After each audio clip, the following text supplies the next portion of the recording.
اللہ تبارک و تعالیٰ نے کتاب حکمت قرآن مجید کے اندر ارشاد فرمایا وَقَضَىٰ رَبُّكَ أَلَّا تَعْبُدُوا إِلَّا إِيَّاهُ وَبِالْوَالِدَيْنِ إِحْسَانًا، فرمایا کہ تیرے رب نے فیصلہ فرما لیا ہے کہ عبادت صرف اسی کی ہوگی، بندگی صرف اسی کی ہوگی، سجدہ صرف اللہ کی ذات کو ہے، اور ساتھ ہی فرما دیا وَبِالْوَالِدَيْنِ إِحْسَانًا، اور اپنے والدین کے ساتھ نیک سلوک کرو، اچھا سلوک کرو۔ تو اللہ تبارک و تعالیٰ نے یہاں پہلا حکم یہ ارشاد فرمایا کہ تمہارے رب نے یہ فیصلہ کیا ہے کہ بندگی صرف اسی خدا کی ہوگی۔ اللہ رب العزت نے سب سے بڑا گناہ جو ہے وہ شرک کو قرار دیا ہے کہ اللہ تبارک و تعالیٰ کے ساتھ کسی اور کو شریک ٹھہرایا جائے، یہ سب سے بڑا گناہ ہے۔ اللہ رب العزت نے اپنی عبادت کے متصل ہی فرما دیا وَبِالْوَالِدَيْنِ إِحْسَانًا، اور اپنے والدین کے ساتھ حسن سلوک کرو۔ والدین اتنی بڑی نعمت ہے کہ اللہ رب العزت نے اپنی عبادت کے ساتھ ہی متصل ہی والدین کی عظمت کو بیان کرتے ہوئے ان کے ساتھ حسن سلوک کرنے کا حکم نامہ ارشاد فرمایا۔ انسان کی تخلیق کے دو سبب ہیں، ایک سبب ظاہری ہے اور ایک سبب حقیقی ہے۔ اللہ تبارک و تعالیٰ نے ہمیں تخلیق فرمایا ہے تو اس لیے ہم دنیا پہ آتے ہیں، دوسرا ماں باپ کی وجہ سے ہم دنیا کے اندر آتے ہیں۔ تو اللہ رب العزت نے یہاں اپنا حق بھی بیان فرمایا اور ساتھ والدین کے ساتھ اچھا اور نیک سلوک کرنے کا حکم نامہ ارشاد فرمایا۔ والدین کتنی بڑی نعمت ہے، کتنی بڑی عظمتوں کی حامل شخصیات ہیں۔ میرے رسول علیہ الصلوۃ والسلام تشریف فرما تھے، صحابہ کرام بیٹھے تھے، ایک صحابی عرض کرتے حضور جی میرے حسن سلوک کا سب سے بڑا حقدار کون ہے، پہلا حقدار کون ہے؟ تو ارشاد فرمایا تیری ماں۔ ثم من، حضور پھر کون؟ فرمایا تیری ماں۔ پھر عرض کی حضور جی پھر کون؟ فرمایا تیری ماں۔ چوتھی مرتبہ جب پوچھا تو حضور علیہ الصلوۃ والسلام نے فرمایا تیرا باپ۔ تین حق ماں کے گنوائے اور ایک حق باپ کا گنوایا۔ اس پر بھی علماء کرام نے بات کی ہے کہ حضور علیہ الصلوۃ والسلام نے تین حق ماں کے کیوں گنوائے اور باپ کا ایک حق کیوں گنوایا؟ فرمایا اس لیے کہ ماں اولاد کی تربیت کے لیے تین مراحل سے گزرتی ہے۔ پہلا وضع حمل کی جو اس کو تکلیف ہوتی ہے، 9 ماہ تک جو پیٹ کے اندر اٹھا کے رکھتی ہے اس تکلیف کو برداشت کرتی ہے۔ دوسرا حق اس لیے کہ جب ولادت کے لمحے قریب آتے ہیں تو زچہ بچہ دونوں کی موت و حیات کا وہ مرحلہ ہوتا ہے، تو وہ تکلیف وہ ماں برداشت کرتی ہے۔ اور تیسری تکلیف وہ پرورش کی ہے، وہ تربیت کی ہے، اس کے ساتھ باپ بھی شامل ہوتا ہے۔ تو پہلے 3 حق ماں کے گنوائے اور چوتھا حق باپ کا اس لیے گنوایا کہ ماں 3 مراحل سے گزرتی ہے اور بچے کی تربیت کرتی ہے، تو باپ جو ہے وہ تربیت اور پرورش کے اندر آ کر وہ بھی ساتھ شریک ہوتا ہے۔ تو اس لیے ہمیں ماں باپ کے ساتھ حسن سلوک کرنے کا اسلام نے سبق دیتے ہوئے کتنی خوبصورت بات ارشاد فرمائی۔ حضور علیہ الصلوۃ والسلام نے واضح اور 2 ٹوک ارشاد فرما دیا۔ حضور علیہ الصلوۃ والسلام نے فرمایا لوگوں سن لو، جس شخص کے ماں باپ اس سے راضی ہیں اس سے عرش کا رحمان بھی راضی ہے، اور جس شخص کے ماں باپ اس سے ناراض ہیں اس سے عرش کا رحمان بھی ناراض ہے۔ تو اگر ہم نے ماں باپ کو راضی کیا ہے تو پھر رب بھی راضی ہے۔ ماں باپ کی رضا کے اندر اللہ کی رضا کو رکھ دیا گیا۔ حضور تشریف فرما تھے، ایک نوجوان حاضر خدمت ہوا، عرض کی حضور جی میں جہاد پہ جانا چاہتا ہوں۔ حضور علیہ الصلوۃ والسلام نے فرمایا کیا تیرے ماں باپ زندہ ہیں؟ جی حضور زندہ ہے، میری والدہ زندہ ہے۔ حضور علیہ الصلوۃ والسلام نے فرمایا جاؤ ان کی خدمت کرو، یہی تمہارا جہاد ہے۔ جاؤ ان کی خدمت کرو۔ جہاد جو چھوٹا عمل نہیں ہے، چھوٹا کام نہیں ہے، اپنی جان جیسی متاع عزیز اس کو اس کے نام پہ قربان کرنا تھا۔ لیکن حضور کیا فرما رہے؟ فرمایا جاؤ اپنے ماں باپ کی خدمت کرو، یہ تمہارے لیے جہاد جیسا عمل ہے۔ لیکن آج ہم اپنے معاشرے کا محاسبہ کر کے دیکھیں، کوئی پیر کے پیچھے بھاگتا پھرتا ہے، کوئی تبلیغی گشت کے پیچھے پھرتا ہے، اور کوئی جو ہے وہ جہادی تنظیم کا کپتان بنا بیٹھا ہے۔ اگر ماں باپ راضی ہیں اور دیگر بہن بھائی اس کی خدمت کے لیے مامور ہیں، وہ کام کر رہے ہیں، پھر یہ تو ایک امر آخر ہے۔ لیکن ماں باپ کو ناراض کر کے بندہ یہ خیال کرے کہ میرے لیڈر سے، میری تنظیم سے کچھ مل جائے گا، ان سے کچھ نہیں ملے گا۔ پہلی مرشد وہ تمہاری ماں ہے، پہلا پیر وہ تمہارا باپ ہے، تم ان کو ناراض کر کے تم کسی اور پیر کی چوکھٹ پہ جاؤ گے، تمہیں کچھ نہیں ملے گا۔ یار اگر ماں باپ ناراض ہے تو ماں باپ کو ناراض تڑپتا ہوا چھوڑ کر اگر کوئی غوث اعظم کی چوکھٹ پہ بھی چلا جائے اس کو کچھ نہیں ملے گا۔ یہ میں نہیں کہہ رہا، یہ اللہ کے رسول فرما رہے ہیں۔ لیکن آج ہم دیکھتے ہیں کہ کوئی جہاد کے پیچھے جا رہا ہے اور باپ جو ہے نا وہ گھر کے اندر تڑپ رہا ہے۔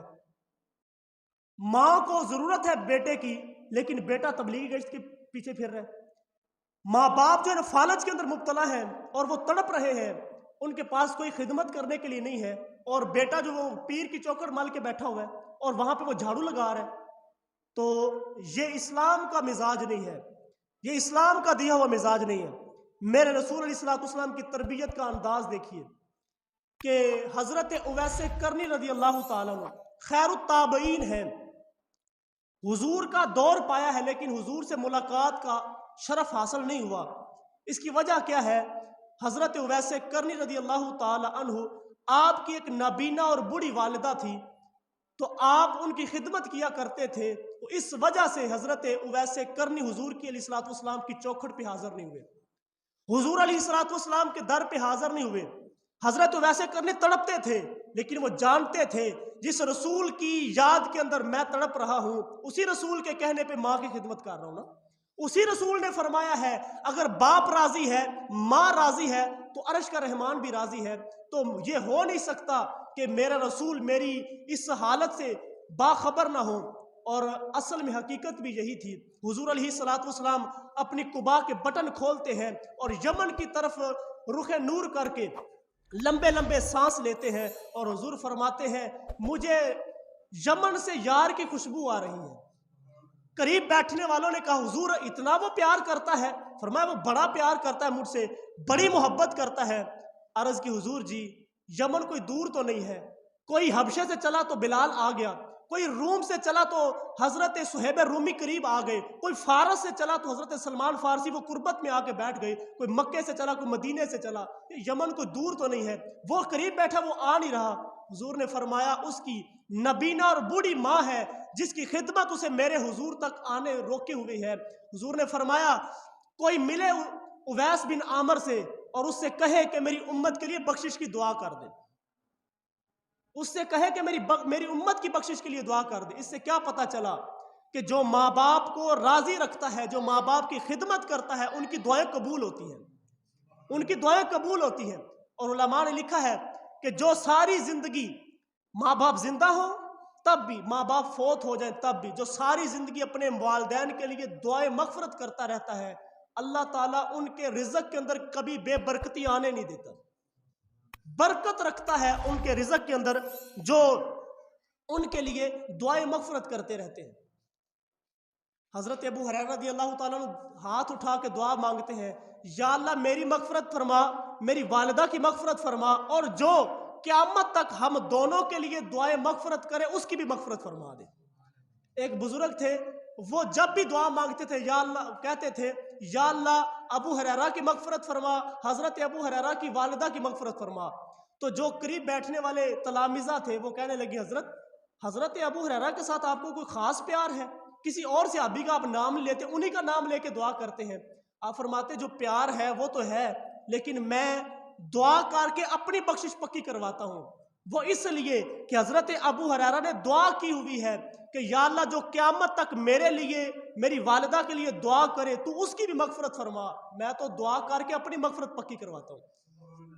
تو جو والدین کے لیے دعائیں مغفرت کرتا ہے، بخشش کی دعا کرتا رہتا ہے، تو اللہ تعالیٰ ان کے رزق کے اندر کبھی بے برکتی نہیں آنے دیتا۔ اب حضور علیہ الصلوۃ والسلام نے حضرت اویس کرنی رضی اللہ تعالیٰ عنہ کا جب تذکرہ کیا نا تو حضرت مولا کائنات حضرت علی المرتضیٰ اور حضرت عمر فاروق رضی اللہ تعالیٰ عنہ کو بڑی ایک دل کے اندر امنگ جاگی کہ ہم بھی ان سے ملاقات کر کے آتے ہیں۔ تو حضرت عمر فاروق کے دور کے اندر حضرت عمر فاروق اور حضرت علی المرتضیٰ دونوں یہ شخصیات حضرت اویس کرنی سے ملنے کے لیے گئے۔ تو جب ملاقات ہوئی تو بتایا کہ ہم مدینے سے آئے ہیں، تو حضرت اویس کرنی کی آنکھوں میں آنسو تھے اور بار بار پوچھتے تھے کہ میرے رسول کے لبوں پہ اویس کا نام کیسے آیا تھا، کیسے حضور علیہ السلام نے فرمایا تھا کہ اویس کو جا کے میرا سلام کہنا۔ تو جب یہ بدن پہ کپ کپی کی کیفیات اور آنکھوں میں آنسو دیکھے نا تو یہ حضرت اویس کرنی سے پوچھتے ہیں کہ یار تو اتنی دور تو تھا نہیں، تو اتنی محبت کرتا تو کبھی ٹائم نکال کے ملنے ہی آ جاتا۔ اب انہوں نے نا اس بات کا رخ بدلنے کے لیے کہا کہ تم نے میرے رسول کو دیکھا ہے؟ کہا ہم تو صبح و شام دیکھتے تھے، ہم تو ہر وقت حضور کے پاس ہی بیٹھے رہتے تھے۔ اب حضرت اویس کرنی فرماتے ہیں یہ بتاؤ حضور کے جو ابرو تھے یہ آپس میں ملے ہوئے تھے یا کھلے ہوئے تھے؟ اب یہ آپس میں ایک دوسرے کو دیکھنے لگے۔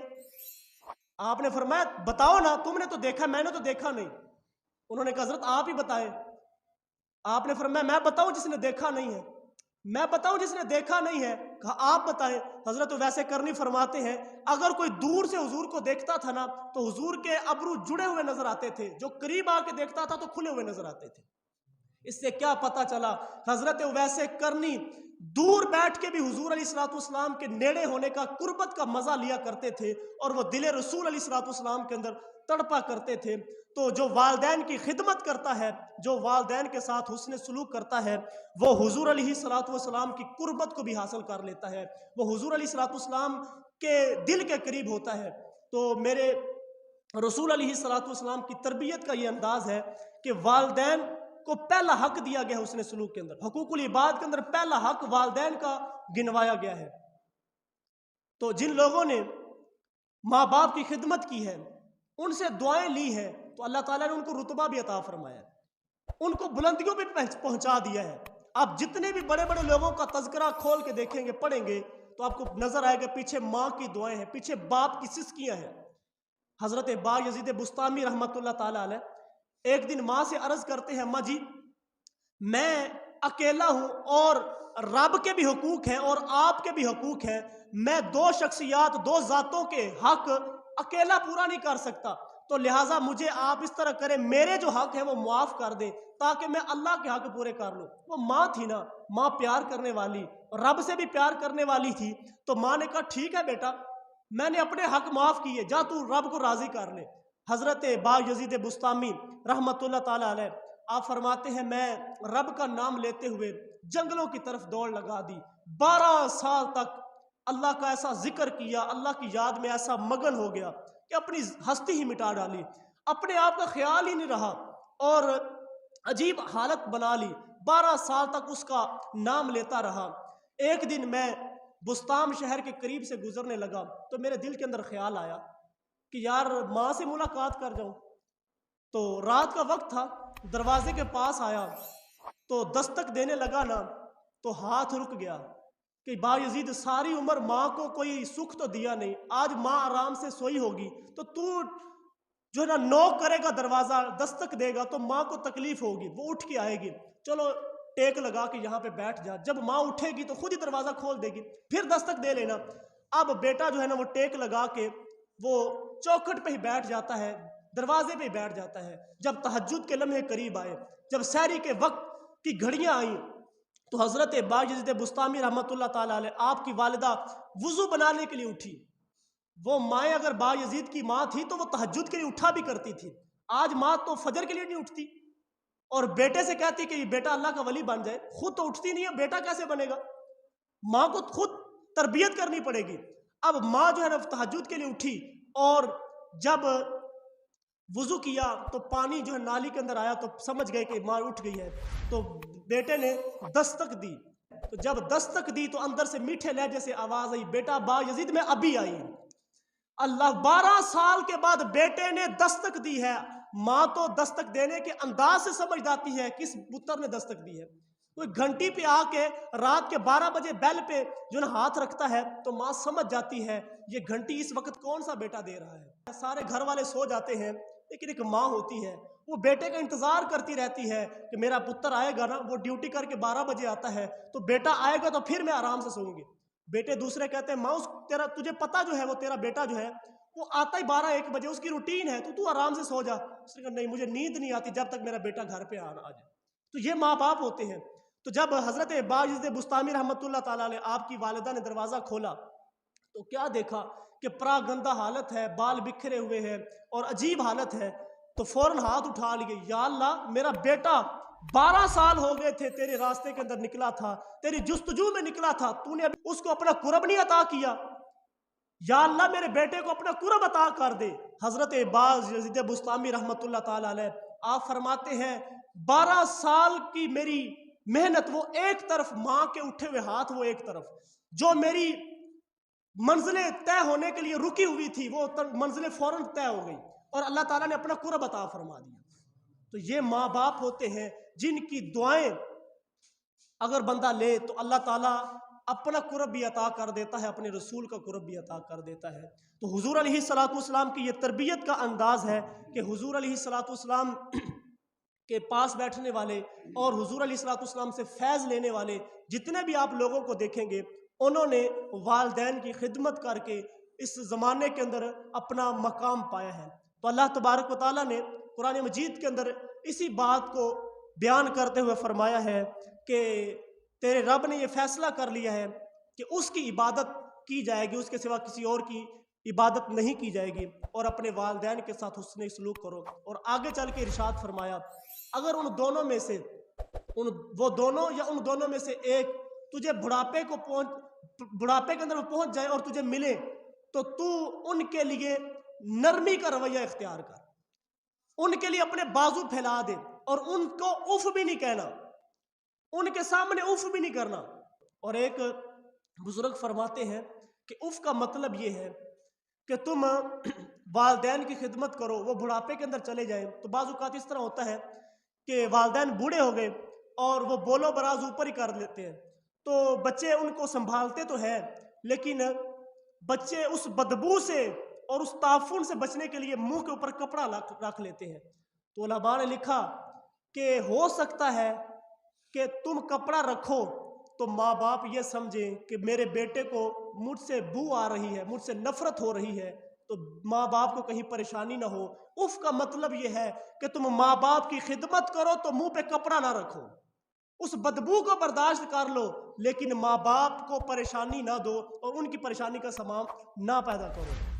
تو یہ ماں باپ کے لیے اف بھی نہ کرو۔ اور فرمایا کہ اپنے بازو سمیٹ لو۔ علماء نے اس کی تفسیر کے اندر لکھا ہے کہ بازو سمیٹ لینے سے مراد یہ ہے کہ جب پرندہ ہوا کے اندر اڑتا ہے تو وہ بازو پھیلا کے اوپر کو پرواز کرتا ہے، بازو پھیلا کے اوپر کو اڑتا ہے، لیکن جب وہ واپس اپنے گھر کی طرف، اپنے گھونسلے کی طرف آتا ہے تو وہ بازو سکیڑ کر، اپنے پروں کو سمیٹ کر وہ نیچے کی طرف آتا ہے۔ کہا تم باہر کو جاؤ، تم ترقیاں کرو، تم فوجی بنو، تم پائلٹ بنو، تم انجینئر بنو، تم پروفیسر بنو، تم ڈاکٹر بنو، جو کچھ مرضی بنو، نکلو، بازو پھیلاؤ، باہر کو ترقی کرو۔ لیکن جب واپس گھر آؤ تو وہ انجینئرنگ کی ڈگری، وہ پروفیسر کی ڈگری، وہ سارے بیچ اتار کر تم پپو بن کے، وہ ببلو بن کے، اپنے ماں باپ کے بیٹے بن کے تم ماں کی چوکھٹ پہ آؤ، تم ماں کے پتر اور باپ کے وہ چھوٹے سے ننھے سے بیٹے بن کر تم باپ کے پاس آؤ، ماں کے پاس آؤ، وہ سارے ٹیگ اتار کر تم بیٹے بن کے ماں باپ کے پاس آؤ۔ جب ماں باپ کے پاس آؤ تو وہ سارے اعزاز، وہ سارا کچھ باہر ہی چھوڑ کر تم ماں باپ کے بیٹے بن کر باپ کے سامنے اور ماں کے سامنے آؤ۔ اور علماء نے لکھا ہے کہ ماں باپ کے سامنے انسان اس طرح ہو جس طرح ایک غلام ہوتا ہے، ایک قیدی ہوتا ہے، جس طرح وہ ڈرتا رہتا ہے، وہ ماں باپ کے سامنے اس طرح اس کی حالت ہو کہ وہ ڈرا ہوا، وہ سہما ہوا ہو۔ تو آپ ذرا زمانے اور اپنے ماحول کو دیکھ لیں، اگر کوئی شخص دنیاوی تعلیم حاصل کرتا ہے، اللہ ماشاءاللہ اچھے لوگ بھی ہیں، میں ان کی نفی نہیں کرتا، لیکن جو عموماً رویہ ہے، اگر کوئی کسی ڈگری کو حاصل کر لیتا ہے، کسی کو کوئی پوسٹ مل جاتی ہے، کوئی منصب مل جاتا ہے، تو ماں باپ اس سے ڈرتے رہیں کہ میرا بیٹا آ رہا ہے پروفیسر صاحب، میرا بیٹا آ رہا ہے ڈاکٹر صاحب، انجینئر صاحب آ رہا ہے، تو کہیں مجھ سے کوئی ایسی بات نہ ہو جائے کہ میرا بیٹا ناراض نہ ہو جائے۔ لیکن اس کے برعکس اگر وہ عالم دین بن گیا، اگر وہ حضور علیہ الصلوۃ والسلام کی چوکھٹ کا غلام بن گیا اور وہ اسلام کی تعلیمات کو سمجھنے والا بن گیا، تو پھر وہ ڈرتا رہتا ہے کہ کہیں مجھ سے کوئی ایسی بات نہ ہو جائے کہ میرے ماں باپ ناراض نہ ہو جائے۔ تو ہمیں چاہیے کہ ہم دنیاوی تعلیم یہ ضرورت ہے، یہ دینی چاہیے، لیکن اس کے ساتھ دین کی تعلیم یہ اس سے زیادہ ضروری ہے، یہ ہم اپنے بچوں کے سامنے رکھیں۔ تو حضور علیہ الصلوۃ والسلام نے والدین کی عظمت اور شان اور والدین کا مرتبہ ہمارے سامنے رکھا ہے، اور حضور علیہ الصلوۃ والسلام نے اپنے رویوں کے ساتھ، اپنے معاملات کے ساتھ لوگوں تک یہ پیغام پہنچایا ہے۔ حضور تشریف فرما تھے، ایک بوڑھی ماں جی آئی، تو حضور علیہ الصلوۃ والسلام اس بوڑھی اماں کا اٹھ کے استقبال کرتے ہیں، مرحبا کہتے ہیں، اور اپنی مبارک چادر نیچے بچھا کے ان کو اوپر بٹھاتے ہیں۔ تو صحابہ کرام یہ منظر دیکھ رہے تھے، اور پھر حضور علیہ الصلوۃ والسلام کان لگا کے ان کی باتیں سنتے ہیں، پھر جاتے ہوئے ان کو چھوڑ کے بھی آتے ہیں۔ تو کسی نے بعد کے اندر پوچھا کہ یہ آنے والی خوش نصیب خاتون کون تھی جن کے لیے حضور علیہ الصلوۃ والسلام نے اپنی مبارک چادر زمین پہ بچھا دی؟ تو بتانے والے نے بتایا، تم نہیں جانتے یہ حضور علیہ الصلوۃ والسلام کی رضائی والدہ حضرت حلیمہ سعدیہ تھی۔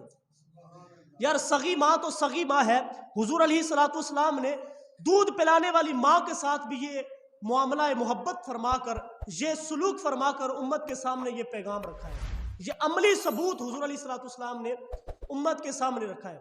تو والدین کے ساتھ ہم سب کو چاہیے کہ ہم حسن سلوک کریں، اور اچھا سلوک کرتے ہوئے اپنے لہجوں کو، اپنے انداز تکلم کو، انداز معاشرت کو ان کے سامنے ایسا خوبصورت رکھے کہ ہماری طرف سے ان کو تکلیف نہ ہو۔ بعض اوقات گھروں کے اندر بچے پڑھے ہوتے ہیں، ماں باپ اس طرح کا پڑھے نہیں ہوتے، تو ماں باپ بچوں کا وہ لہجہ سن سن کے، کبھی ماں کے زبان پہ، باپ کی زبان پہ انگلش کا کوئی جو لفظ آ جاتا ہے تو وہ ٹیڑھا میڑھا لفظ بول لیتی ہے، تو بچے مذاق کرتے ہیں۔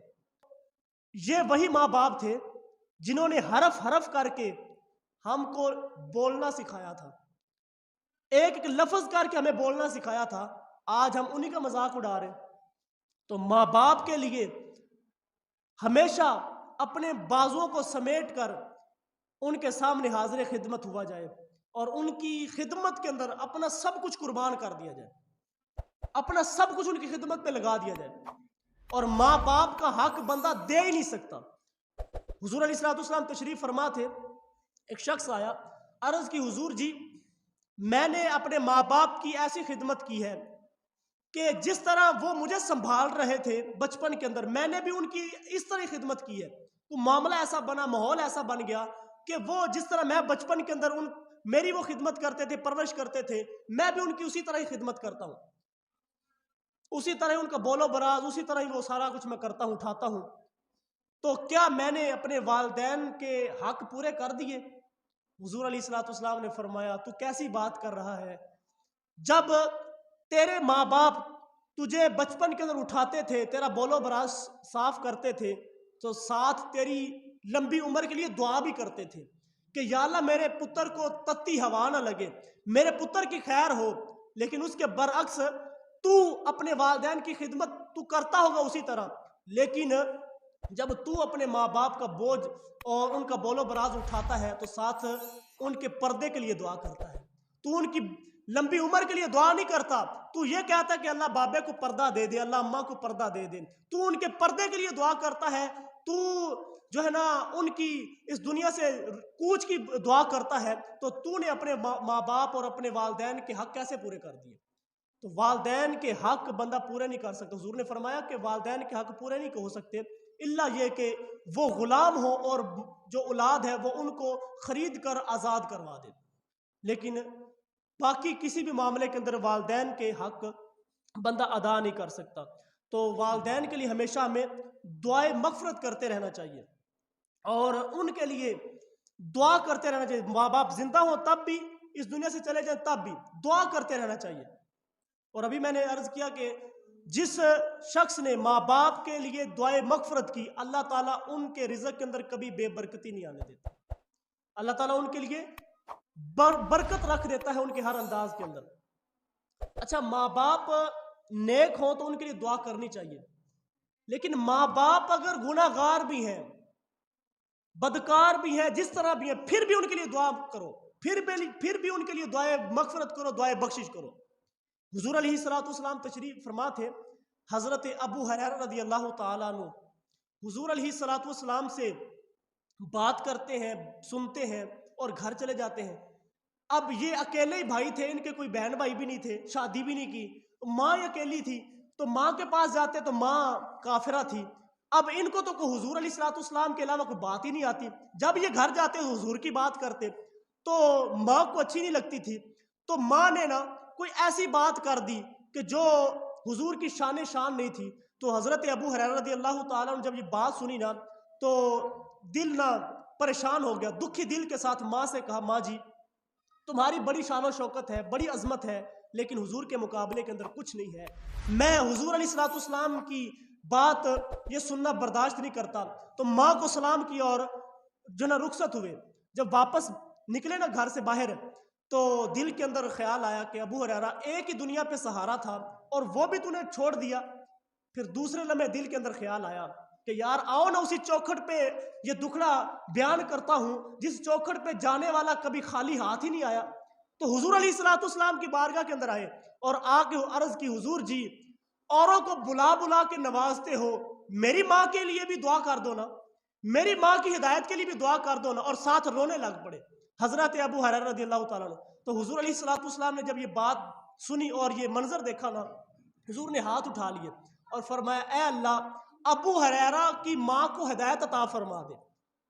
حضرت ابو ہریرہ رضی اللہ تعالیٰ عنہ جب یہ بات کانوں میں پڑی تو فوراً دوڑ لگا دی، فوراً بھاگ اٹھے۔ کسی نے راستے کے اندر جاتے ہوئے حضرت ابو ہریرہ کا ہاتھ پکڑا اور اس کو روکا اور کہا، ابو ہریرہ اتنی جلدی کبھی پہلے جاتے ہوئے نہیں دیکھا تھا، اتنی دوڑ لگاتے ہوئے نہیں دیکھا تھا، آج کس چیز کی جلدی ہے، تم اتنا بھاگ کے جا رہے ہو؟ آپ نے فرمایا، آج تو میں دیکھنا چاہتا ہوں گھر میں پہلے جاتا ہوں یا میرے رسول کی دعا پہلے جاتی ہے۔ اللہ اکبر۔ جب گھر پہنچے نا تو دروازے پہ دستک دی تو اندر سے میٹھے لہجے سے آواز آئی، بیٹا ابو ہریرہ میں ابھی آئی۔ کہا جو آواز تھی نا اس آواز کے اندر مجھے مٹھاس محسوس ہوگی کہ حضور کا رنگ پہنچ چکا ہے، حضور کا فیض پہنچ چکا ہے۔ تھوڑی دیر کے بعد میری والدہ نے زنجیر کھولی اور ان کے بالوں سے پانی ٹپک رہا تھا غسل کرنے کی وجہ سے، اور ان کے لبوں پہ حضور علیہ الصلوۃ والسلام کی شہادت کا کلمہ ان کے لبوں پہ جاری تھا اور وہ اسلام لا چکی تھی۔ تو والدین جیسے بھی ہوں ان کے لیے بندہ دعائے مغفرت کرتا رہے اور ان کے لیے بخشش کی بندہ دعا کرتا رہے۔ اللہ اکبر۔ علماء نے لکھا ہے کہ مرنے کے بعد بھی والدین کے حق ختم نہیں ہو جاتے، مرنے کے بعد بھی والدین کے حق باقی رہتے ہیں۔ 4 ایسے حقوق ہیں جو مرنے کے بعد بھی باقی رہتے ہیں۔ پہلا حق یہ ہے کہ والدین اگر دنیا سے چلے جاتے ہیں تو ان کے اوپر نماز جنازہ پڑھی جائے، یہ ان کا پہلا حق ہے، ان کی تدفین اور ان کے لیے جو نا بندوبست یہ کیا جائے، ان کے اوپر نماز جنازہ پڑھی جائے۔ دوسرا حق یہ ہے کہ ان کے لیے بخشش کی دعا کرنی چاہیے، ان کے لیے بخشش کی دعا کرتے رہنا چاہیے۔ علماء نے لکھا ہے اگر ماں باپ ناراض ہوں اور وہ ناراضگی کی حالت کے اندر ہی دنیا سے چلے گئے تھے، بچے کو بیٹے کو موقع ہی نہیں ملا کہ ماں باپ سے معافی مانگ لے، تو وہ ماں باپ اس دنیا سے چلے گئے، تو علماء نے اس کا حل یہ بیان کیا ہے کہ پہلا حل یہ ہے کہ اگر والد ہے تو اس کے بھائیوں سے اچھا سلوک کرے، اور اگر وہ والدہ ہے تو اس کی بہنوں سے یعنی خالہ سے اچھا سلوک کرے، تو اس سے امید ہے کہ ماں باپ راضی ہو جائیں گے اور اللہ تعالیٰ ان کو معاف فرما دے گا۔ اور دوسرا یہ کہ اپنے والدین کے لیے کثرت کے ساتھ بخشش کی دعا کرتا رہے، کثرت کے ساتھ ان کے لیے جب دعائے مغفرت کرے گا تو ماں باپ خوش ہوں گے کہ میرے لیے بیٹا دعا کر رہا ہے، تو اللہ تعالیٰ بھی پھر راضی ہو جائے گا، اللہ تعالیٰ ان کے اس گناہ کو معاف کر دے گا۔ یہ دوسرا حق ہے دعائے مغفرت کرنا۔ اور تیسرا حق یہ ہے کہ ماں باپ کے رشتہ داروں کے ساتھ اچھا سلوک کیا جائے۔ ماں ہے تو ماں کی سہیلیوں کے ساتھ، بہنوں کے ساتھ، ماں کے بھائیوں کے ساتھ اچھا سلوک کیا جائے۔ اسی طرح باپ ہے تو باپ کے دوستوں کے ساتھ، باپ کے بھائیوں کے ساتھ، بہنوں کے ساتھ اچھا سلوک کیا جائے۔ یہ تیسرا حق ہے۔ اور چوتھا حق یہ ہے کہ اگر والدین نے کوئی وعدہ کیا ہوا ہے تو تو ان کے وعدوں کو پورا کیا جائے۔ والد نے یا والدہ نے کوئی وعدہ کیا تھا کہ میں مسجد کو اتنے پیسے دوں گی، میں مدرسے کو اتنے پیسے دوں گی، یا والدین میں سے کوئی کسی غریب کی کفالت کرتا تھا، ان کے لیے کوشش کرتا تھا، ان کے لیے بندوبست کرتا تھا، تو یہ نہیں کہ بس والدین چلے گئے تو بس وہ والدین ہی کرتے تھے تو ہمارے ذمہ نہیں ہے، بلکہ ان کے وعدوں کو پورا کیا جائے اور ان کے رخصت ہو جانے کے بعد بھی ان کے اس سلسلے کو جاری رکھا جائے۔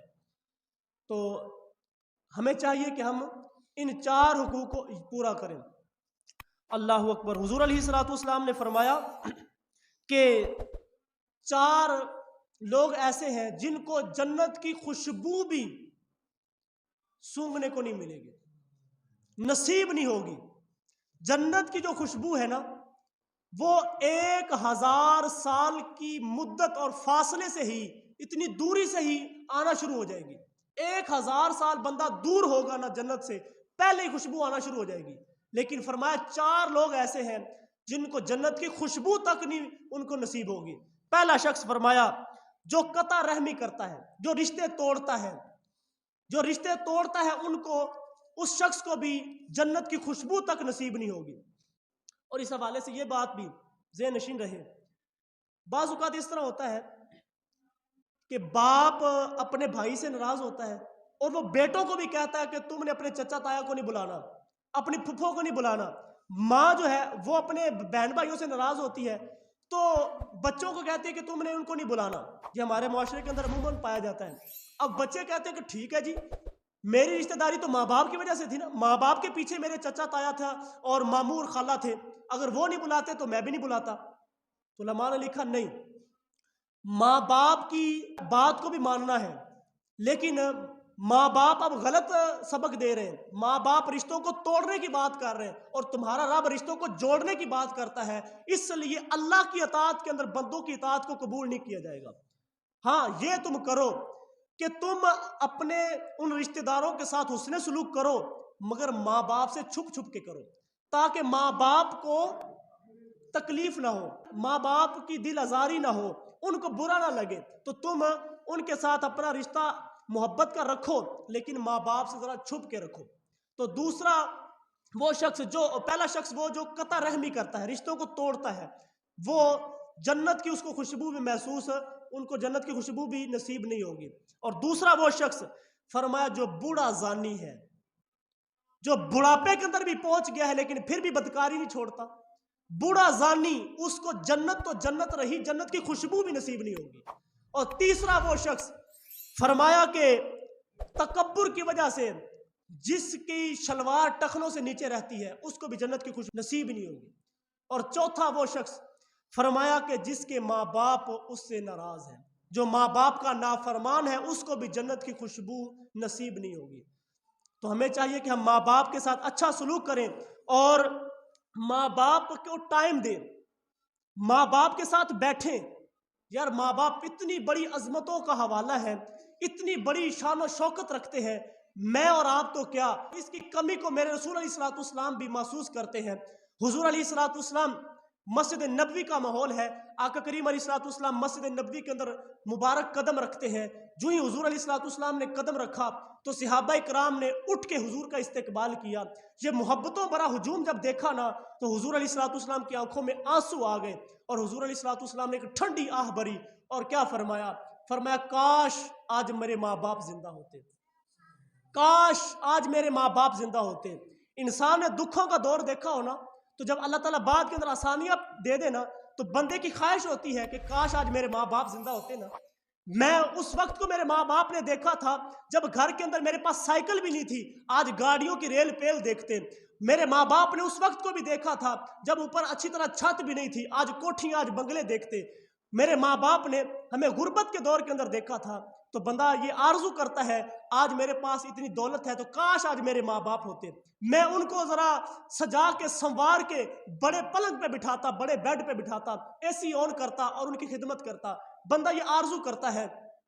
تو حضور علیہ الصلوۃ والسلام جب ابھی حضور علیہ الصلوۃ والسلام شکم مادر کے اندر ہے تو حضور کے والد گرامی اس دنیا سے کوچ کر جاتے ہیں، اور جب حضور علیہ الصلوۃ والسلام کی عمر مبارک 6 سال کی ہوئی، ابوا کا ٹیلہ ہے، 3 نفوس پہ مشتمل یہ قافلہ حضور علیہ الصلوۃ والسلام ہے، حضرت ام ایمن ہے اور حضرت سیدہ آمنہ سلام اللہ علیہا ہے، یہ 3 نفوس پہ مشتمل قافلہ یہ مدینہ سے مکہ کی طرف واپسی پہ تھے کہ ابوا کے ٹیلے ہیں اور حضور علیہ الصلوۃ والسلام کی والدہ محترمہ وہ بیمار ہو جاتی ہیں اور ان کو بخار ہو جاتا ہے، اور وہ بخار اتنا تیز تھا کہ حضور علیہ الصلوۃ والسلام کی والدہ نے حضور علیہ الصلوۃ والسلام کو قریب کیا، کچھ باتیں کرنا چاہی لیکن ضبط کے سارے بندھن ٹوٹ گئے۔ پھر اس کائنات کی عظیم ماں نے چند جملے کہے۔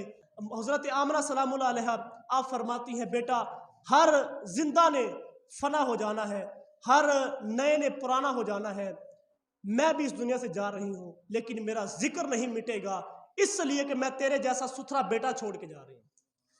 جن ماؤں کے بیٹے اتنے ستھرے اور اتنے اعلیٰ ہوں ان کا ذکر کبھی نہیں مٹ سکتا۔ پھر اس کائنات کی عظیم ماں نے یہ جملے کہے اور پھر اس دنیا سے رخصت ہو جاتی ہے۔ پھر کس پریشانی کے عالم کے اندر میرے رسول علیہ الصلوۃ والسلام 6 سال کی ننھی عمر ہے اور کس طرح ابوا کے ٹیلے پر حضور علیہ الصلوۃ والسلام نے اپنی والدہ محترمہ کی قبر بنائی ہوگی، اور پھر حضور علیہ الصلوۃ والسلام نے آنسوؤں کا چھڑکاؤ کیا، اللہ اکبر، اور پھر ام ایمن نے حضور کو ساتھ لیا، مکے آئی اور حضرت امیر قریش حضرت عبد المطلب کو جو نا یہ امانت سونپ دی۔ 2 سال کا عرصہ بیتا، حضرت جناب عبد المطلب بھی اس دنیا سے کوچ کر جاتے ہیں۔ پھر حضور علیہ الصلوۃ والسلام نے اعلان نبوت فرمایا، 40 سال کی عمر ہوئی تو حضور علیہ الصلوۃ والسلام پر ظلم و ستم کی جو کائنات مکے والوں نے رقم کی وہ کسی سے مخفی نہیں ہے۔ پھر شیب ابی طالب بھی آیا، پھر مکے کی گھاٹیاں بھی آئی، طائف کا بازار بھی آیا، یہ سارے منظر نامے تھے، لیکن اب حضور ہجرت فرما کے مدینے تشریف لائے۔ اب حکم آ گیا، خبردار میرے رسول کی آواز سے اپنی آواز کو بلند نہ کرنا ورنہ ساری زندگی کی کمائی غارت کر کے رکھ دی جائے گی اور تمہیں خبر بھی نہیں ہوگی۔ اللہ اکبر۔ پھر فرمایا گیا میرے رسول سے اگر بات کرنا چاہتے ہو، کوئی مسئلہ پوچھنا چاہتے ہو، یوں ہی اٹھ کے نہ آ جاؤ بلکہ پہلے گھر جاؤ، وہاں سے صدقہ لو، بازار میں آؤ، کوئی غریب ڈھونڈو اس کو صدقہ دو، پھر حضور کی چوکھٹ پہ آؤ، تمہیں پتہ چلے کتنی عظیم بارگاہ کے اندر جا رہے ہو۔ تو اب فرشتہ بھی حاضر خدمت ہوتا ہے تو وہ بھی اجازت لے کے آتا ہے۔ اب یہ جب حضور علیہ الصلوۃ والسلام نماز پڑھانے کے لیے صحابہ کرام کو مسجد نبوی کے اندر آئے تو حضور علیہ الصلوۃ والسلام کو دیکھ کر صحابہ کرام اٹھ کے استقبال کرتے ہیں، حضور کی آنکھوں میں آنسو آ جاتے ہیں اور فرماتے ہیں کاش آج میرے ماں باپ زندہ ہوتے یا ان میں سے کوئی ایک ہی زندہ ہوتا، اور پھر میں لوگوں کو نماز عشاء پڑھا رہا ہوتا اور پھر اس کے اندر میں سورہ فاتحہ کی تلاوت کر رہا ہوتا، پھر میری ماں کو میرے ساتھ کوئی کام یاد آ جاتا، وہ دروازے پہ آتی، چلمن سرکاتی اور اپنے میٹھے مد بھرے لہجے میں فرماتی بیٹا محمد صلی اللہ علیہ وسلم۔ حضور فرمایا کہ میں نماز چھوڑ کے پہلے ماں کی بات کو سنتا۔ یہ میرے رسول نے عملی طور پہ لوگوں کے سامنے یہ بات رکھی ہے۔ آج بچوں کے پاس موبائل ہیں، ماں باپ تڑپ رہے ہوتے ہیں اور بیٹے جو ہے نا وہ سوشل میڈیا یوز کر رہے ہوتے ہیں اور وہ ٹک ٹاک استعمال کر رہے ہوتے ہیں، ماں باپ تڑپ رہے ہیں۔ ہاں کچھ لوگ کہتے ہیں ہم تو دوائی لا کے دے دیتے ہیں، بھائی دوائی لا کے دینا یہ کافی نہیں ہے، ان کے پاس بیٹھنا، ان کے دکھڑے سننا، ان سے باتیں کرنا، ان کی کوئی جو نا بات سننا یہ ضروری ہے۔ تو اپنے کام کاج سے کم از کم 1 گھنٹہ آدھا گھنٹہ اپنے والدین کے لیے مختص کریں، ان کے پاس بیٹھا کریں، ان کو وقت دیا کریں۔ ایک بابا جی تھے تو وہ انہوں نے موبائل پکڑا اور ایک دکان والے کے پاس گئے اور جا کے کہا کہ بیٹا اس نا موبائل کو ٹھیک کر دو۔ تو اس دکان والے نے دیکھا موبائل تو ٹھیک ہے، کہا بابا جی موبائل ٹھیک ہے۔ بابا جی کہنے لگے بیٹا نہیں موبائل ٹھیک نہیں، اس کو ذرا چیک کرو۔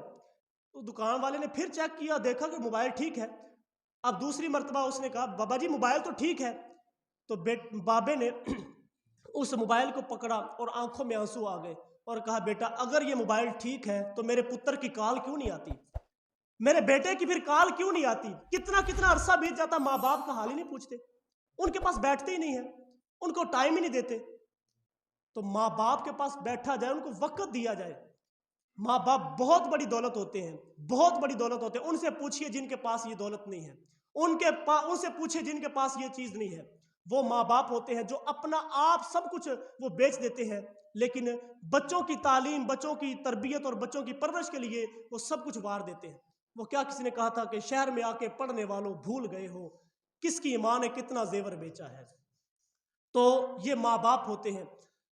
کبھی آپ نے دیکھا ہو گھر کے اندر آپ تھوڑی سی چیز لے کے جائیں یا گھر کے اندر تھوڑی سی چیز ہو نا، تو ماں کہتی میں تو یہ چیز کھاتی نہیں ہوں، مجھے اچھی نہیں لگتی، تم کھا لو۔ وہ ایک دانشور کہتا ہے کہ مجھے ماں کی محبت کا اندازہ اس وقت ہوا جب ہم 5 تھے اور سیب 4 تھے۔ ماں نے کہا مجھے تو اچھا ہی نہیں لگتا، مجھے تو سیب پسند ہی نہیں ہے۔ تو یہ ماں باپ ہوتے ہیں، یہ ماں باپ ہوتے ہیں جو سارا کچھ قربان کر دیتے ہیں۔ تو ماں باپ کی خدمت کریں۔ یہ موسم چینج ہو رہا ہے تو سب سے پہلے ماں باپ کا سوٹ لے کے آؤ، سب سے پہلے ماں باپ کے جوتے لے کے آؤ، سب سے پہلے ماں باپ پر قربان کرو۔ تم ماں باپ پر خرچ کرو، اللہ تعالیٰ دیکھو کتنا عطا کرتا ہے۔